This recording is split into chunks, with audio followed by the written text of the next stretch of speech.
ملکا ذکر تو گویم که تو پاکی و خدایی. نروم جز به همان ره که تو همراه نمایی. همه درگاه تو جویم، همه از فضل تو پویم. همه توحید تو گویم که به توحید سزایی. همه عزی و جلالی، همه علمی و یقینی، همه نوری و سروری، همه جودی و جزایی. همه غیبی تو بدانی، همه عیبی تو بپوشی، همه بیشی تو بکاهی، همه کمی تو فضایی. نتوان وصف تو گفتن که تو در فهم نگنجی، نتوان شبه تو گفتن که تو در فهم نیایی.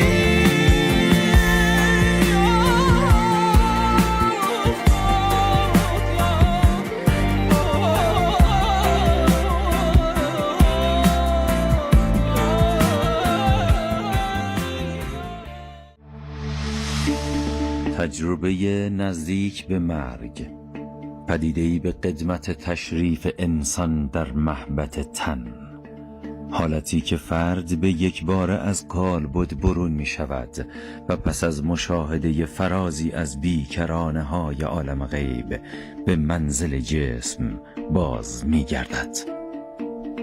برای شنیدن از تجربه گران نزدیک به مرگ سفرها باید بر این گوی خاکی تا باز بشنویم از ورای قفسهای نفس و باز به یاد آریم که از کجاییم، در کجاییم و به کجا. هم سخن این بار هم سفری است از میهنجان تهران که چشم براهیم تا بگوید از آن نگاهبان که شیشه جان را در بغل سنگ نگه می دارد. همو که پنجره های شب زده خانه هامان روشن است به پژداب نور مهربانیش. من رضوان عرب نظرگاه هستم، 10 سالمه، کلاس 4 هستم، 2 خواهر دارم. اسم خواهرام ریحانه و هورانه هستش. خواهر بزرگترم 17 سالشه و خواهر کوچکترم 7 ساله. صبح که میرم مدرسه تا ساعت 1 یکم میام نهار میخورم، بعد تکالیفم رو انجام میدم و شب دیگه میخوام. سرکار خانم، رضوانه عرب نظرگاه، چه اتفاقی افتاد؟ من 23 خرداد بود که چه سالی؟ 1402. همین امسال. بله. خب که من برای تمرین سرود به مزار شهدا رفتم. تمرین سرود مدرسه بود؟ نه، برای کلاس‌های اوقات فراغت تو تابستون بود که من به کلاس سرود رفتم. توی کلاس‌های تابستونی شما تمرین سرود داشتین؟ صبح بود و ما اون روز مامانم و ما رو با ماشین رسوند مزار شهدا. روز سه‌شنبه 23 خرداد بود که رضوانه طبق روز هفته‌های گذشته تمرین داشت. اغلب اوقات خودش با خواهرش پیاده یا با دوستاش قرار می‌ذاشتن، پیاده می‌رفتن مقبره شهدا. ولی اون روز چون هوا خیلی گرم بود بهش گفتم صبحانه رضوانه هورانه رو با هم دادم، بهشون گفتم مامان خودم با ماشین میبرمتون. هورانه رضوانه رسوندم مقبره، به رضوانه گفتم مامان هر موقع که سرود تموم شد به من تماس بگی که بیام دنباله. بعد رفتیم، مامانم گفتش که برین تمرین سرود بخون، سرودتون که تموم شد به من زنگ بزنید تا من بیام دنبالتون.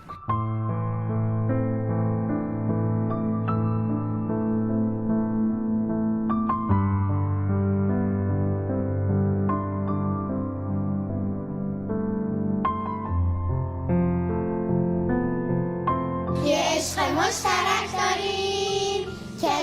گفت بهش وطن وجب وجب برای ماست، برای تو برای من، برای ما که عاشقیم یه لحظه هم یه فرصته بگوی یا علی تو باز که لحظه ها غنیمته.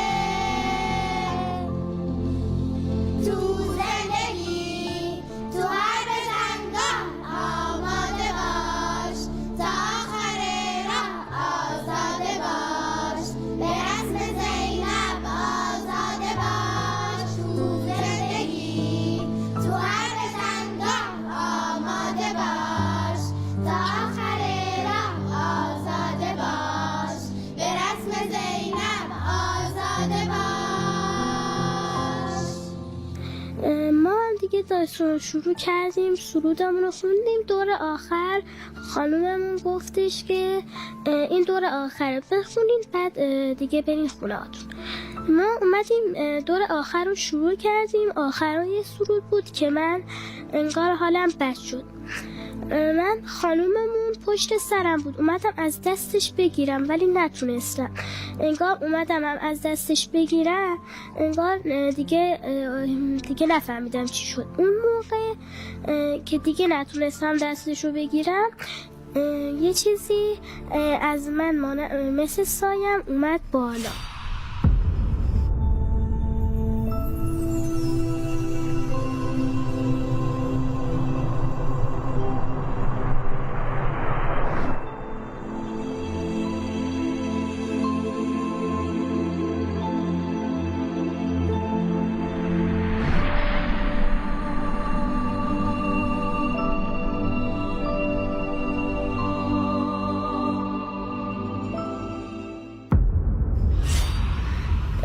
بعد وقتی من بالا رفت کنار گوشه، کنار ستون ایستاد. خب همونی که اومد بیرون رفت گوشه ایستاد، من میتونستم همه جا رو ببینم. بعد حتی من چون ایستاده بودم اومد بیرون، حتی تونستم خودمو که دارم میافتم و ببینم. مقبره به صورت گرده و اونجا 3 شهید دفن شدن. بعد دیگه رفت کنار ستون ایستاد. اون وقت اونجا ایستاد دیگه من میتونستم همه چیز رو ببینم، حتی نیاز نبود که سرم رو برگردونم. میتونستم وقتی یه جا ایستادم به یه جا که نگاه میکنم پشت سرم، کنارم، همه جا رو ببینم. مثلا من دیدم که خودم افتادم. اولین چیزی که اومد بیرون من دیدم این بود که دارم میافتم. شما افتادن خودتو دیدی؟ بله دیدم. از که کجا؟ دارم از پشت سر دیدی که بدن داره میفته؟ از بغل دیدین؟ از بالا؟ از کجا دیدین که داره بدن رضوانه میفته؟ از همه طرف انگار میتونستم ببینم که دارم میافتم. از همه طرف؟ بله. از همه طرف دیدین که رضوانه داره میفته؟ خب اولین چیزی که من دیدم که دارم میافتم. بعد دیدم که وقتی میافتم دیگه معلمامون میان، همه بچه‌ها دورم حلقه میزنن، معلمامون میان و معلممون میاد سر منو برمیداره و میذاره روی دستش. بعد به یکی از بچه‌ها میگه که آب بیارین، به یکی میگه آب بیارین. بعد من هرچی میرفتم بهشون میگفتم که چرا دارین اینجوری میکنین که من اینجا. اونا هیچ کدومشون متوجه نمیشدن. و من رضوانه جان، یادتون هست که آخرین کلمه ای که گفتین و بعد افتادین چی بود؟ وقتی گفت سر تو بالا بگیر که من دیگه افتادم.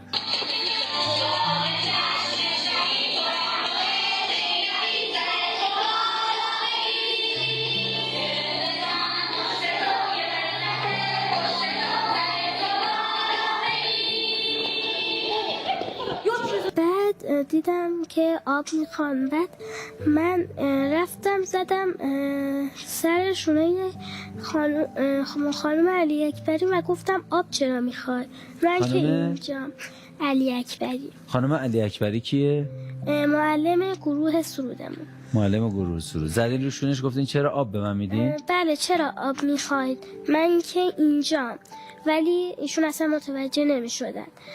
بعد رفتم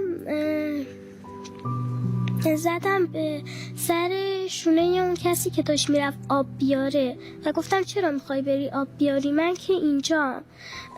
اون که اونجا افتاده من نیستم، من اینجا عزیزم. بعد ولی باز اون متوجه نمیشد و باز رفت آب بیاره.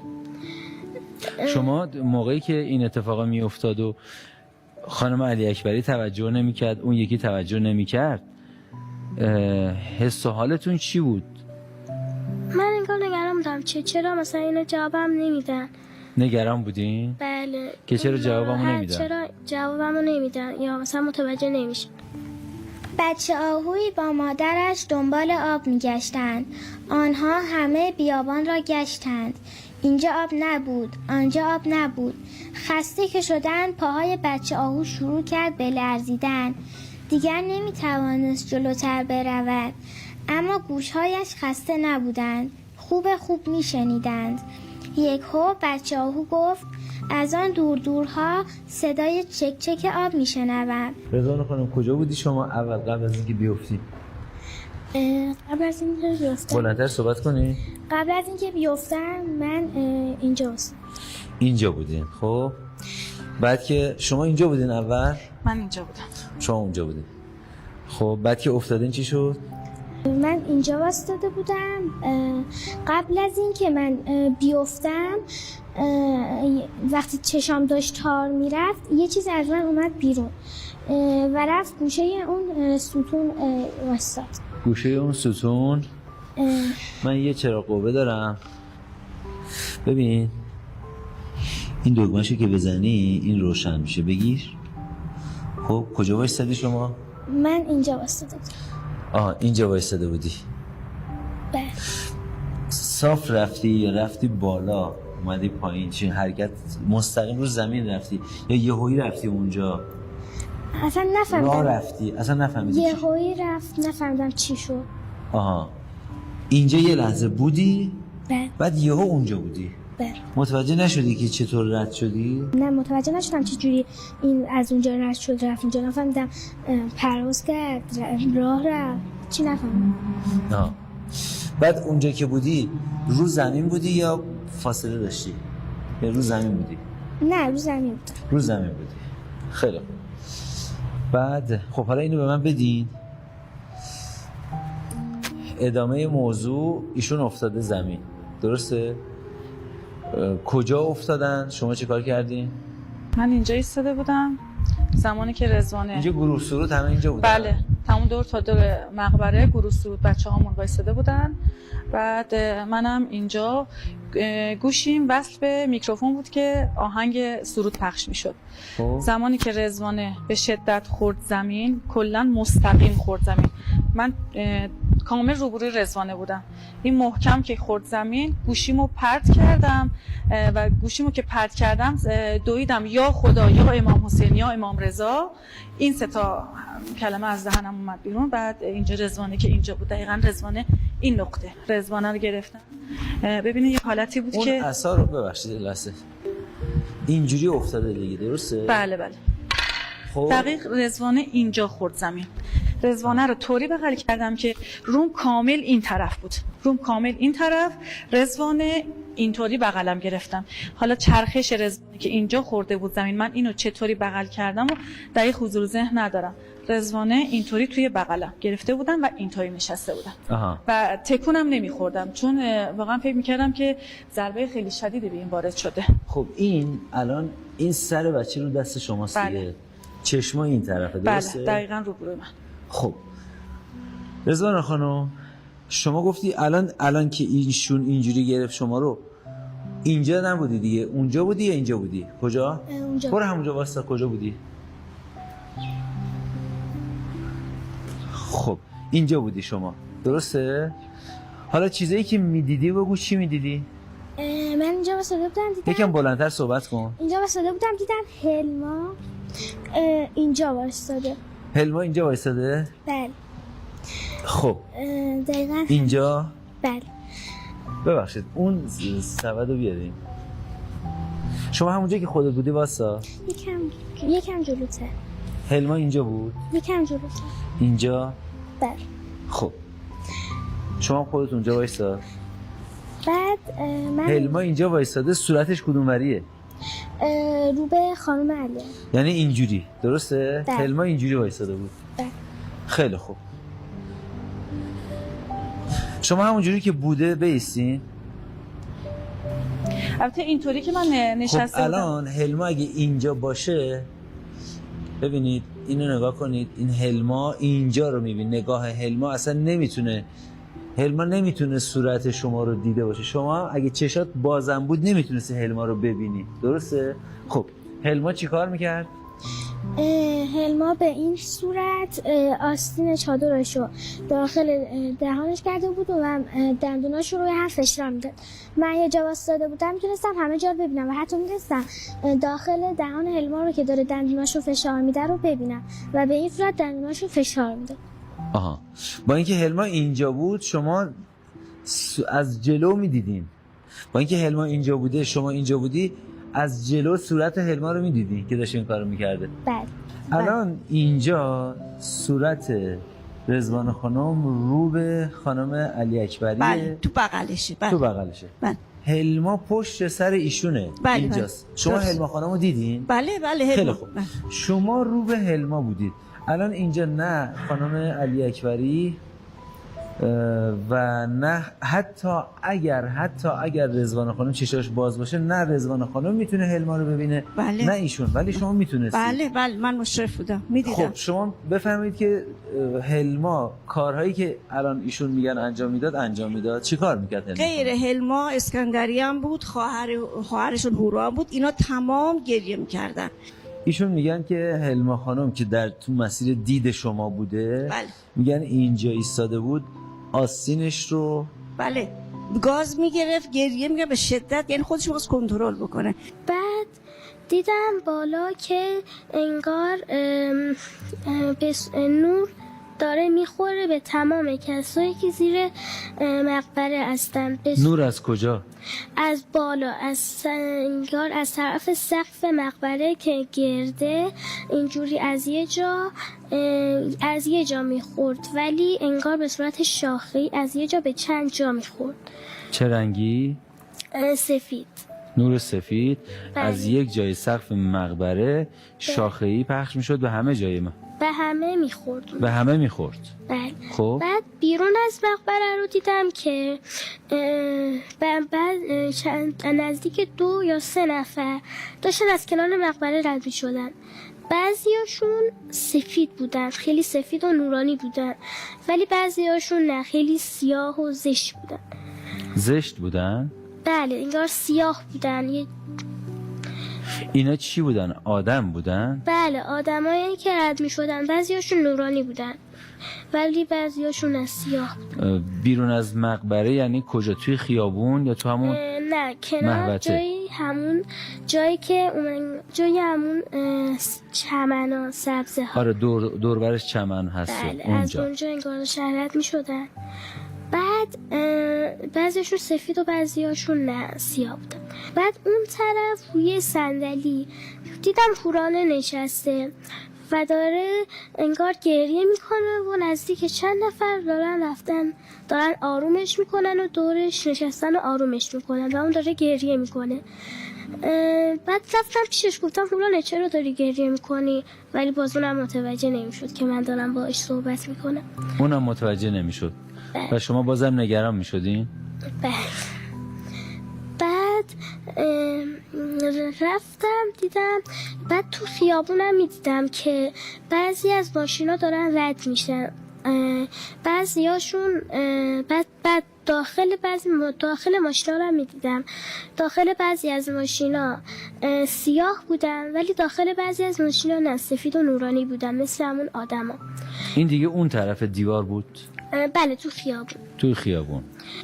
بعد من انگار یه حسی به هم گفت که برگردم. کجا؟ به اینجا انگار که جای ستون یا وایستاده بودم. برگرد یعنی برگرد به بدن؟ نه، برگردم سرمو برگردونم پشت سرمو ببینم. یعنی بچرخ. بله. برگشتم که نگاه کردم دیدم 4 تا موجود خیلی خیلی قشنگ بودن، خیلی نورانی بودن. یکی از اونا که بزرگتر از همشون بود جلو و 3 تای دیگه از پشت سرش داشتن می اومدن.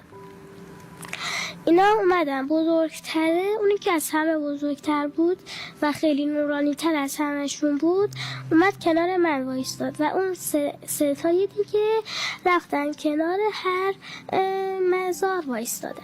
و از کجا اومدن اونایی که گفتین از بالا اومدن؟ اینو خدمت شما با چراغ من نشون بده. از اینجا صبر کنید. از اون سمت از اون بالا 4 تا، یکیشون بزرگتر، یکیشون که از همه بزرگتر بود جلو و اون 3 تای دیگه که یک کم کوچیک‌تر بودن پشت سرش می اومدن. شما سرتون رو نچرخوندین ببینید، سر چرخوندین همینجوری واسطاده بودین اونا رو می‌دیدین؟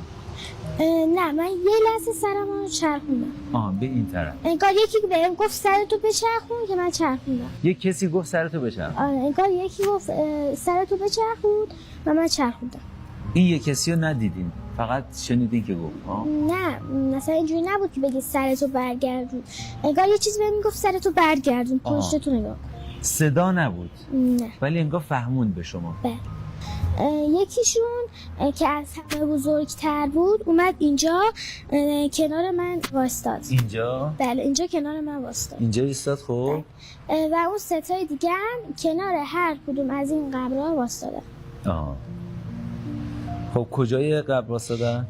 یکیشون اینجای قبر وایستاد. بالای سر. خب اینه یکیشون. اون همیشه بالای سر. یکیشون هم اینجا. 3 تا بالای سر. رو به این طرف، رو به اون طرف؟ نه، رو به مزار. رو به مزار ایستادن. اینا چه شکلی بودن؟ اینا خیلی نورانی بودن و بالای خیلی بزرگی داشتن و خیلی نورانی بودن. نورشون خیلی زیاد بود، انگار بیشتر از 1000 تا چراغ داخل بالای اینا روشن بود، ولی من اصلا چشمم اذیت نمی‌کرد و میتونستم قشنگ اونها رو ببینم. به اندازه 1000 چراغ؟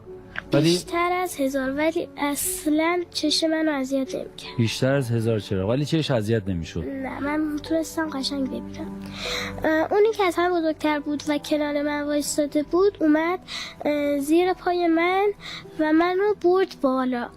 من تونستم از سقف مقبرم بگذرم و منو برد بالا، انگار از آسمونم بالاتر برد.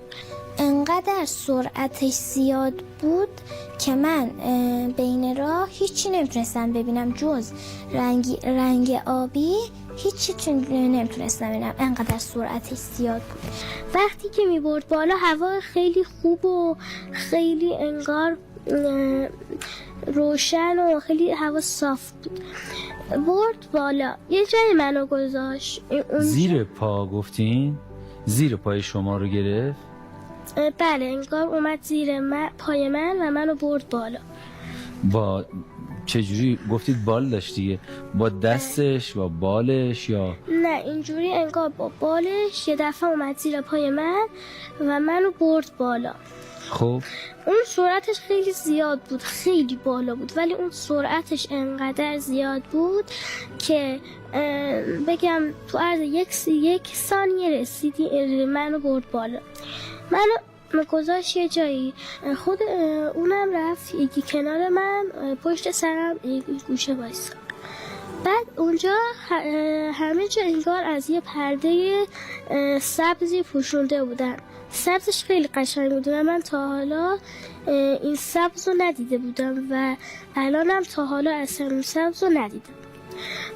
سبزش خیلی قشنگ بود و من دیدم که انگار اونو از اون سبز همه جا رو پرده زده بود. حتی من زیر پامم که نگاه میکردم سبز بود.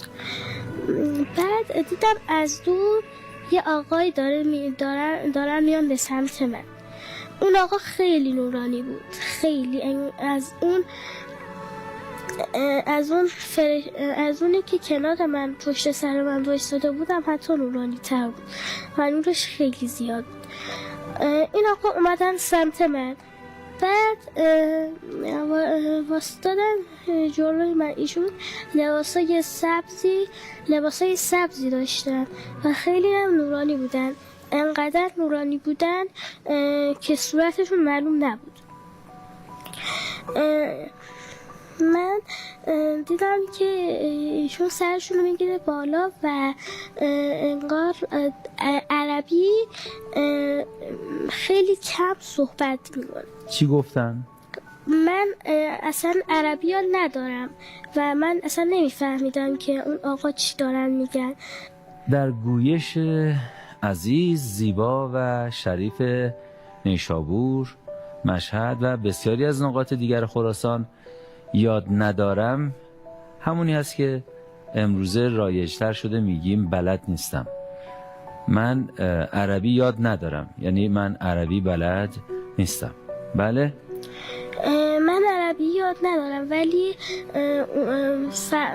فهمیدم که اون آقا دارن عربی صحبت میکنن. صحبتشون که تموم شد انگار داشتن باز به یه چیزی گوش میدادن ولی من نمیتونستم اون صدایی که دارن اون آقا گوش میدن رو بتونم بفهمم اون صدا که چیه. انگار فقط خود اون آقا میتونستم بفهمن که این صدا رو بشنون. بعد تموم که شد انگار دستشون رو اینجوری به این صورت بردن بالا و انگار داشتن دعا میکردن. خیلی آروم عربی، خیلی آروم صحبت میکردن. بعد دعاشون رو که کردن دستشون رو آوردن پایین. بعد در این موقع سرشون رو آوردن پایین. اون آقا سرشون رو آوردن پایین و من دیدم اینجای سرشون شکاف داره و قطره های خون داره از اینجاها میچکه. این آقا انقدر نورانی بودن که من وقتی سرشون بالا بود من نمیتونستم این قطره های خون رو ببینم و وقتی که سرشون رو بردم پایین من تونستم اون قطره های خون رو ببینم. بعد سرش رو بردم بالا و دست راستشون رو آوردم به این صورت بالا. دستشون رو گرفتم و دیدم یه انگشتری تو دستشونه، رنگش خیلی خوش رنگه، یعنی اصلا ندیدم همچون رنگی، اصلا نمیتونم بگم چه رنگی بود. رنگش نمیدونی چی بود؟ نه اصلا نمیدونم چه رنگی بود، اصلا ندیده بودم اون رنگو و نمیدونم بگم چه رنگی بود. بعد دستشون رو که آوردن پایین اونی که پشت سر من وایستاده بود دوباره به زیر پای من هم اومد با همون سرعت و من رو دوباره آورد پایین.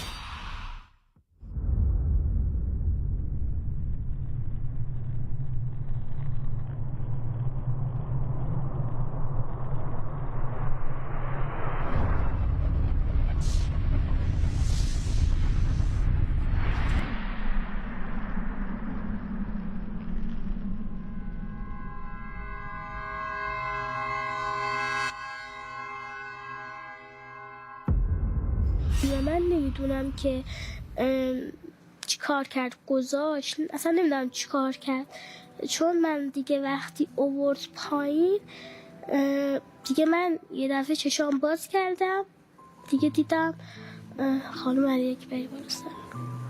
من اون روز برای ثبت نام هورانه باید میرفتم مدرسه. رفتم مدرسه، بعد تو مدرسه بودم داشتم کار ثبت نام انجام میدادم که خانم علی اکبری مربی رزوانه به من زنگ زد، تماس گرفت و گفتش سریع خودتو برسون مقبره، ولی به من هیچی نگفت که چه اتفاقی افتاده. وقتی کارم مدرسه تموم شد رفتم مقبره، دیدم مقبره خیلی شلوغه، همه است، اوضاع عادی نداره اصلا.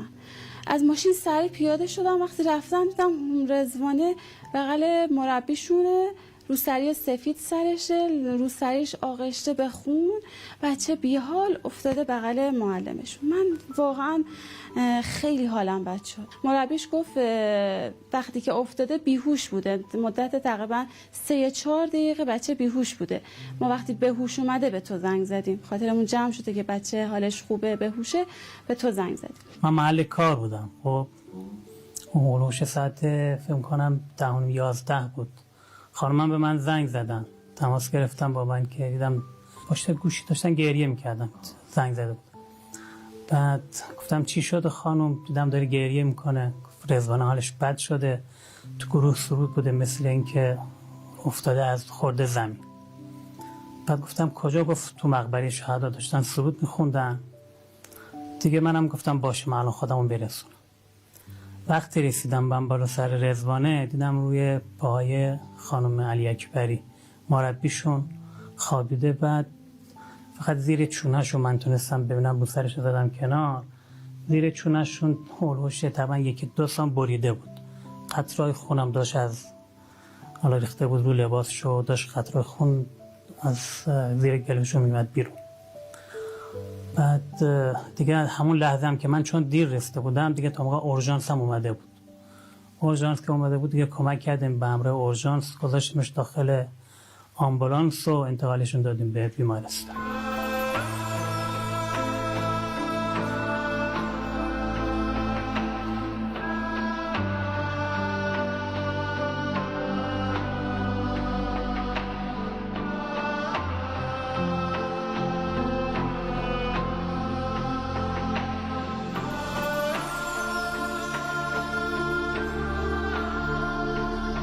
در فرموده ای از امام پنجم که درود خدا بر او باد داریم که شیوه بالا رفتن نفس از بدن رو شرح میکنن حضرت و اینکه در طبقات بالا به چه شکل هست و در طبقات پایین موقع برگشت به چه شکل هست.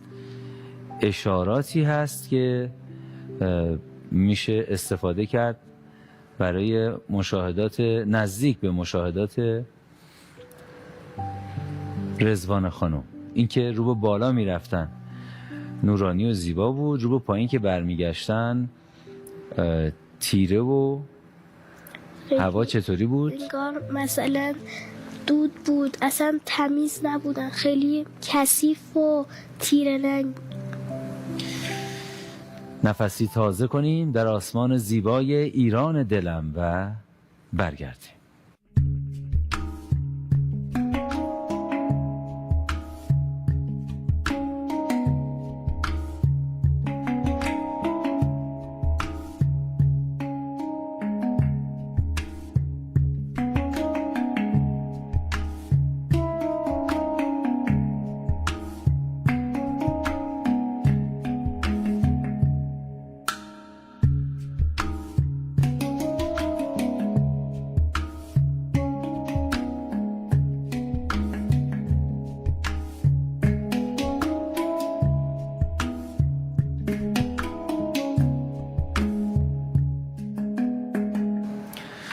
خیلی خوش اومدین از اینکه با پدر و مادر تشریف آوردین. اون روزم که با هم رفتیم مقبره خیلی خسته شدین، اذیت شدین، طول کشید تصویر برداری ما. من قدردانی میکنم از شما، قدردانی میکنم از مادر و پدر و اگه چیزی دیگه هست که دوست دارید بگید من نپرسیدم یادمون رفت صحبت کنیم بفرمایید. بله یه دکلمه هست اگه بخوام. یه دکلمه دارین؟ بله. میخوایم بخونین؟ بخونین. در بیکرانه زندگی 2 چیز افسونم کرد، رنگ آبی آسمان که میبینم و میدانم نیست و خدایی که نمیبینم و میدانم هست. در شگفتم که سلام آغاز هر دیدار است ولی در نماز پایان است. شاید این بدان معناست که پایان نماز آغاز دیدار است. خدایا بفهمانم که بی تو چه میشوم اما نشانم نده. خدایا هم بفهمانم هم نشانم بده که با تو چه خواهم شد؟ کفش کودکی را دریا برد. کودک روی ساحل نوشت دریای دزد. آن طرفتر مردی که سیر خوبی داشت روی ماسه ها نوشت دریای سخاوتمند. جوانی غرق شد، مادرش نوشت دریای قاتل. پیرمردی مرواریدی صید کرد و نوشت دریای بخشنده. موجی نوشته ها را شست. دریا آرام گفت به قضاوت‌های دیگران اعتنا نکن. اگر می‌خواهی دریا باشی. بر آنچه گذشت، بر آنچه شکست، بر آنچه نشد حسرت نخور. زندگی اگر آسان بود با گریه آغاز نمی‌شد. خیلی قشنگ بود. من این که گفتید سلام در نماز پایان است خیلی خوشم اومد. این که پایان نماز سلامه خیلی دوست داشتم. پایان برنامه‌های ما هم اینجوریه، ما اولش سلام نداریم ولی آخرش سلام داریم، مثل نماز. خیلی خوش اومدین، خوشحالمون کردین و صحبت‌های قشنگی شنیدیم از شما. تجربه خوبی بود، زیبا بود و همه با هم برای رضوان خانم یک کف مرتب.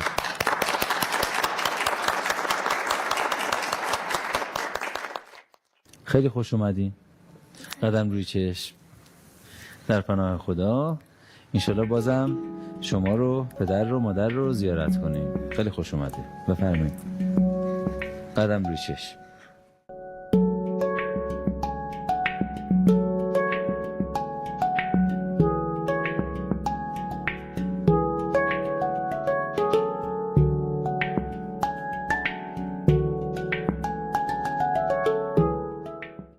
و در پایان سلام و نور مهربانی خداوند بر شما تابنده تر از همیشه. ملکا ذکر تو گویم که تو پاکی و خدایی. نروم جز به همان ره که تو راه نمایی. همه درگاه تو جویم، همه از فضل تو پویم.